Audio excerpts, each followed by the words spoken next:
প্রিয় শিক্ষার্থী, আমরা একটি একটি 4 ইঞ্চি বা 6 ইঞ্চি একটু বক্স করে নিয়েছি, গ্রাফ করে নিয়েছি। 4 ইঞ্চি বা 6 ইঞ্চিতে প্রতি ইঞ্চিতে একটিকে দাগ কেটে সেখানে একটিকে দাগ টেনে নিয়েছি, এবং 6 ইঞ্চি যেদিকে আছে সেদিকে আমরা 1 ইঞ্চি পর পর একটিকে দাগ কেটে একটি গ্রাফ করে নিয়েছি। এরপরে আমরা একটি জ্যামিতি কিভাবে আমরা একটি বাংলাদেশের মানচিত্রে রাখবো সেটা খেয়াল করবো। প্রথম যে ঘরটি আছে সেখান থেকে একটি দাগ টেনে নেবে এতটুকু করে, আবার সেখান থেকে শুরু করে আমরা দ্বিতীয় দাগের এই পর্যন্ত এসে থেমে যাব। এখান থেকে একটি ত্রিভুজাকৃতি বক্স কেটে এভাবে নিচে নেমে সোজা চলে আসবো একদম বরাবর নিচের থেকে এখান থেকে আমরা এতটুকু এসে এখানে একটু উপরে উঠবো, উপরে উঠে এবার নিচে নেমে দ্বিতীয় দাগ শেষ দাগ স্পর্শ করব। এখান থেকে একটু দাগটা উপরে তুলে এভাবে একটু দাগটা আমরা চলে যাচ্ছি দাগ টেনে, এখান থেকে এই পর্যন্ত চলে আসবো, আবার দাগ টেনে দিব। আবার এখান থেকে একটুখানি উপরে উঠে সোজা আমরা দ্বিতীয় দাগের কাছাকাছি চলে আসলাম। এখান থেকে একটি দাগ এই পর্যন্ত নিয়ে আসবো, এখান থেকে দাগটাকে এখানে স্পর্শ করব। এভাবে আমরা প্রাথমিক একটি দাগ আমরা টেনে নিলাম।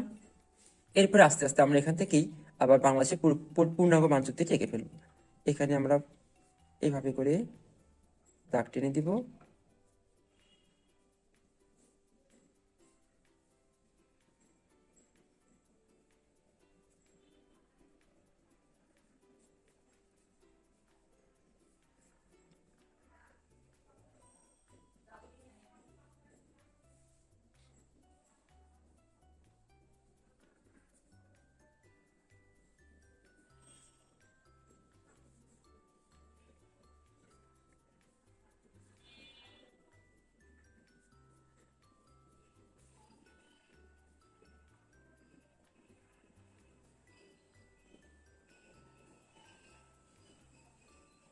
এটি আসলে একটি জাস্ট প্রাথমিক যারা শিখছে তাদের জন্য। এখানে অনেক মাপজোকের সঠিক মাপজোকটা আসলে আমরা দিতে পারছি না, কারণ আসলে সঠিক মাপজোক দিতে গেলে অনেক জানার ব্যাপার আছে। তাই আমরা খুব স্বল্প সহজে যাতে আমরা কিভাবে করতে পারি এটি আমরা এঁকে ফেললাম।